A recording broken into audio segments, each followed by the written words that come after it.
আসসালামু আলাইকুম ওয়া রাহমাতুল্লাহ। 11 দলীয় নির্বাচনী ঐক্যের পক্ষ থেকে বাংলাদেশ খেলাফত মজলিসের মনোনীত প্রার্থী, বাংলাদেশ খেলাফত মজলিসের কেন্দ্রীয় নির্বাহী সদস্য মাওলানা মুফতি আব্দুস সুবহানের নির্বাচনী গণসভায় উপস্থিত সংগ্রামী সভাপতি, উপস্থিত বাংলাদেশ জামায়াতে ইসলামী, বাংলাদেশ খেলাফত মজলিস, জাতীয় নাগরিক পার্টি এনসিপি সহ 11 দলের কেন্দ্রীয় নেতৃবৃন্দ, জেলা নেতৃবৃন্দ, থানা দায়িত্বশীল কর্মীবৃন্দ ও সর্বস্তরের মাদারীপুর রাজৈর এলাকাবাসী, আজ আমরা বাংলাদেশের ইতিহাসের গুরুত্বপূর্ণ একটি সময়ে 11টি দল আমরা হাতে হাত রেখেছি। বাংলাদেশ জামায়াতে ইসলামী, বাংলাদেশ খেলাফত মজলিস, জাতীয় নাগরিক পার্টি এনসিপি, খেলাফত Majlis, Khelafat Andolan, Nizami Islam Party, LDP, Jagpa, Bangladesh Development Party, AB Party এবং বাংলাদেশ লেবার পার্টি, 11টি দল আমরা হাতে হাত রেখেছি আমাদের নিজেদের ব্যক্তিগত, দলীয়, জোটগত, গোষ্ঠীগত কোনো স্বার্থ হাসিল করার জন্য নয়। আমাদের ঐক্য বঞ্চিত শোষিত বাংলার 18 কোটি মানুষের প্রাপ্য ন্যায্য অধিকার তাদের কাছে বুঝিয়ে দেওয়ার জন্য। সম্মানিত মাদারীপুরবাসী, আমরা এই বাংলাদেশ, যে বাংলাদেশে আজ আমরা বসবাস করি, আমার প্রাণের বাংলাদেশ, আমাদের প্রান্তের মাতৃভূমি, এই বাংলাদেশ আমাদেরকে অর্জন করতে দীর্ঘ লড়াই সংগ্রাম করতে হয়েছে। আমরা 3টি বিদেশি আধিপত্যবাদী শক্তির বিরুদ্ধে লড়াই করে বাংলাদেশ পেয়েছি। 190 বছর সেই ইংরেজ ব্রিটিশ বেনিয়াদের বিরুদ্ধে আমাদেরকে লড়তে হয়েছে। তারপরে প্রায় 100 বছর কলকাতার দাদাবাবুদের জমিদারি প্রথা এবং দিল্লির আগ্রাসনের বিরুদ্ধে আমাদেরকে লড়াই করতে হয়েছে। এরপরে 24 বছর পশ্চিম পাকিস্তানের পিন্ডির খান পাঠানদের বিরুদ্ধে আমাদেরকে লড়াই করতে হয়েছে। এইভাবে 214 বছর সংগ্রাম করে 1971-এর 16ই ডিসেম্বর বাংলার পূর্বাকাশে লাল সবুজের এই রক্তিম পতাকার উদ্ভুদয় হয়েছে। বাংলাদেশ একটি মানচিত্র পেয়েছে, লাল সবুজের পতাকা পেয়েছে, দেশটা স্বাধীন হয়েছে। স্বাধীনতার আগ পর্যন্ত 214 বছর এদেশের মানুষ শাসনের নামে শোষিত হয়েছে, এদেশের মানুষ বৈষম্যের শিকার হয়েছে, এদেশের মানুষের অধিকার কেড়ে নেওয়া হয়েছে, সব কেড়ে নিয়েছিল বিদেশি শাসকরা। তাই 71-এর মহান মুক্তিযুদ্ধের পর বাংলাদেশের মানুষের এক বুক ভরা স্বপ্ন ছিল যে এখন থেকে যেহেতু আমার দেশের স্থানীয় শাসকরা শাসন করবে, কাজেই এখন আর আমাদের শোষিত হতে হবে না, এখন আর আমাদের উপর জুলুম হবে না, এখন আমরা আমাদের ন্যায্য অধিকারটুকু পাব। কিন্তু দুঃখ আর পরিতাপের বিষয়, স্বাধীনতার পর থেকে 54 বছর অতিক্রান্ত হয়েছে, বাংলাদেশের মানুষ বিদেশি শাসক গোষ্ঠীর দ্বারা যেরকম শোষিত হয়েছে, তারপরে স্বাধীনতার পর থেকে 54 বছর বাংলাদেশের মানুষ স্বদেশী শাসকদের দ্বারা শোষিত আর বঞ্চিত হয়েছে। শুধু শাসকের ধরন বদলেছে, বিদেশি শাসক ছিল, দেশি শাসক হয়েছে, শোষণের ধরন পাল্টায় না। শাসকের ধরন পরিবর্তন হয়েছে, জুলুমের পরিবর্তন হয় নাই। বাংলাদেশের স্বাধীনতার পর থেকে পর্যায়ক্রমে দেশবাসীর উপর একটি সন্ত্রাসবাদ পেশি শক্তি আধিপত্যবাদের রাজনীতি প্রতিষ্ঠা করে দেওয়া হয়েছে। বাংলাদেশের মানুষ যখনই, সাধারণ নিরীহ মানুষ তাদের ভোটের অধিকার, তাদের ভোটের অধিকার তারা চাইতে গিয়েছে, তখনই তাদেরকে বন্দুকের নলের মুখোমুখি হতে হয়েছে। শাসকের বন্দুকের গুলি দেশের সাধারণ মানুষের বুকগুলোকে ঝাঁঝরা করে দিয়েছে। এদেশের মানুষ ভাতের অধিকারও পায় নাই, ভোটের অধিকারও পায় নাই, বরং বিনিময় কি পেয়েছে? বিনিময়ে হাজার হাজার মায়ের কোল খালি হয়ে তরতাজা যুবক সন্তানরা ঘুমের শিকার হয়েছে। বছরের পর বছর সেই সন্তান হারা মা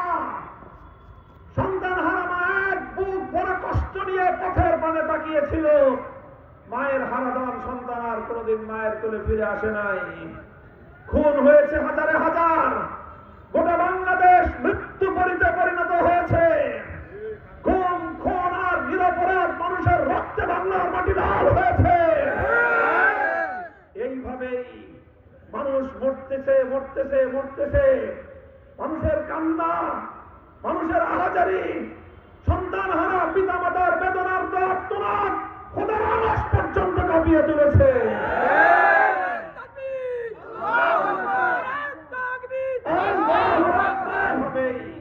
এদেশের মানুষের পিঠ যখন দেয়ালে থেকে গেল, আসলো 2024 সাল।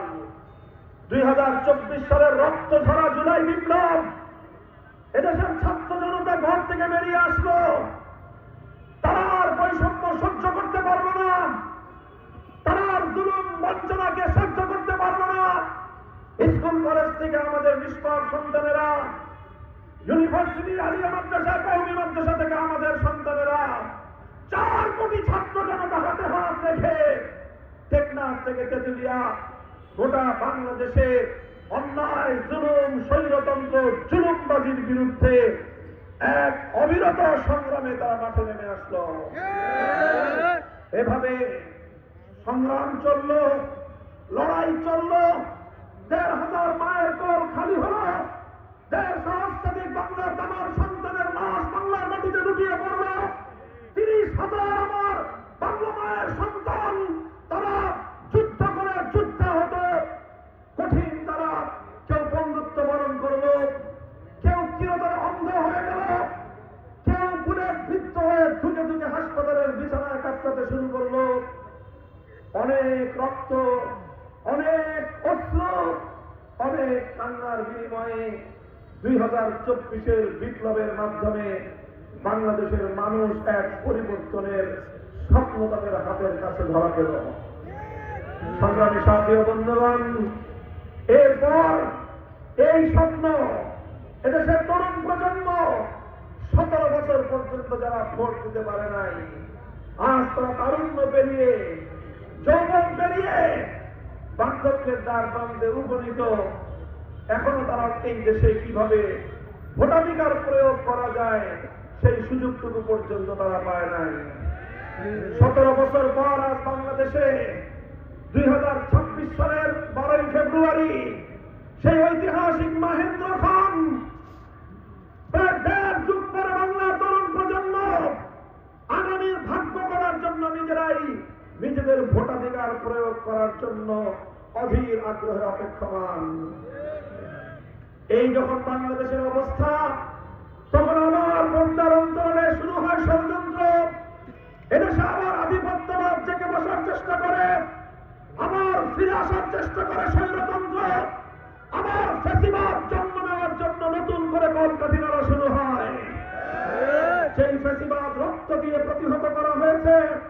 যেই জুলুমবাজি সন্ত্রাসের রাজনীতি আমাদের সন্তানেরা বুকের তাজা রক্ত দিয়ে প্রতিহত করেছে, সেই আমাদের তরুণদের স্বপ্ন পূরণের লক্ষ্যে যেন আর কোনদিন বাংলাদেশে স্বৈরতন্ত্র, জুলুমতন্ত্র, ফ্যাসিবাদী শাসন ব্যবস্থা ফিরে আসতে না পারে, এই জন্যই আজ 11টি দল আমরা হাতে হাত রেখেছি। আমরা শপথ নিয়েছি এবারের 26-এর নির্বাচন হবে বাংলাদেশের কোন মানুষের কাছে তাদের ভোটের অধিকার ফিরিয়ে দেওয়ার নির্বাচন। সংস্কারের নির্বাচন। এবার নির্বাচন হবে পরিবর্তনের বাংলাদেশ গড়বার নির্বাচন। ইনশাআল্লাহ আমরা হাতে হাত রেখে এগিয়ে চলেছি। বাংলাদেশের এক অভূতপূর্ব গণজাগরণ সৃষ্টি হয়েছে। টেকনাফ থেকে তেতুলিয়া আমরা দেখছি মানুষ যারা 17 বছর ভোট দিতে পারে নাই, তারা 11 দলীয় প্রার্থীদের ব্যালটে সিল মারার জন্য হাত পাকিয়ে বসে আছে। তারা দাঁড়িপাল্লায় সিল মারবে, তারা রিক্সা মার্কায় সিল দিবে, তারা শাপলাখড়িতে সিল মারবে, দেয়ালঘড়িতে সিল মারবে, ছাতা মার্কায় সিল মারবে, ঈগল পাখিতে সিল মারবে। এভাবে গোটা বাংলাদেশের মানুষ আজ তারা নির্বাচনে 11 দলীয় নির্বাচনী ঐক্যের প্রার্থীদেরকে বিজয়ী করার জন্য বাংলাদেশে এক জাগরণ সৃষ্টি হয়েছে। আলহামদুলিল্লাহ। এখন এই নির্বাচনী জাগরণ দেখে মানুষের অভূতপূর্ব সাড়া দেখে বাংলাদেশ বিরোধী শক্তিগুলো আবার নতুন করে ষড়যন্ত্রের দানা বাঁধতে আরম্ভ করেছে।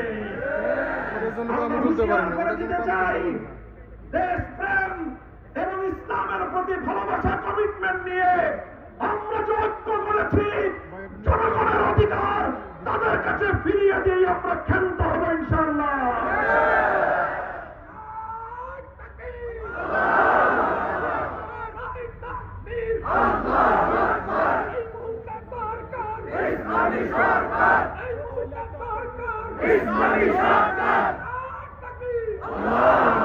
সংগ্রামী সাথী ও বন্ধুগণ, আমাদের 11 দলের গুরুত্বপূর্ণ যে সকল আমাদের অঙ্গীকার, তার মধ্যে অন্যতম অঙ্গীকার হল আমরা জাতি, ধর্ম, বর্ণ, নারী, পুরুষ নির্বিশেষে সকলের জন্য ন্যায্যতার ভিত্তিতে, সুষম অধিকার বন্টনের ভিত্তিতে একটি সুন্দর সমৃদ্ধ বাংলাদেশ গড়ে তুলব ইনশাআল্লাহ।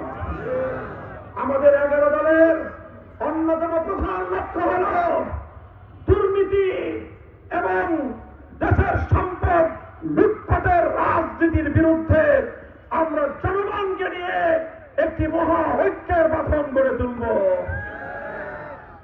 বাংলাদেশের মানুষ অনেক পরিশ্রমী। লক্ষ্য করে দেখবেন, এদেশের কৃষকরা ভোর 6টা থেকে সন্ধ্যা পর্যন্ত মাঠে সোনার ফসল ফলায়। এদেশের শ্রমিকরা হাড় ভাঙা খাটুনি খেটে মিল কলকারখানায় উৎপাদন করে। এদেশের মজদুর, ভ্যান গাড়ি চালক, ঠেলা গাড়িওয়ালা, রিক্সা চালকরা তারা মাথার ঘাম পায়ে ফেলে তিল তিল করে অল্প অল্প করে পয়সা উপার্জন করে।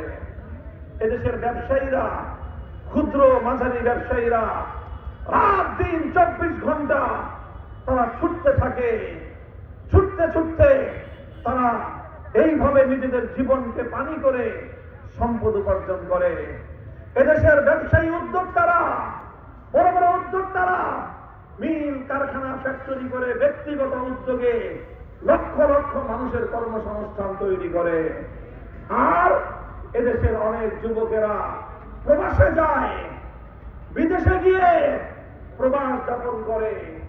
আমরা দেশ থেকে মনে করি বিদেশে তারা খুব আয়েসে জীবন করে না। প্রবাসীরা বিদেশে গিয়ে আয়েসি জীবন যাপন করে না। তাদের জীবন যুদ্ধ দেখলে আমরা চোখের পানি সংবরণ করতে পারবো না। আমাদের এই প্রবাসী রেমিটেন্স যোদ্ধারা 8 ঘন্টার জায়গায় 10 ঘন্টা, 12 ঘন্টা, 14 ঘন্টা ওভার টাইম করে শুধু একটু স্বপ্ন নিয়ে আমি কষ্ট করলে এই টাকা দিয়ে আমার পরিবার ভালো থাকবে, আমার দেশটা ভালো চলবে। এইভাবে সব ব্যক্তি উদ্যোগ থেকে, প্রাইভেট সেক্টর থেকে, কৃষক, শ্রমিক, মজদুর, ব্যবসায়ী, তারপরে প্রবাসী সকলে মিলে বাংলাদেশের জন্য একটু একটু করে সম্পদ জমা করে।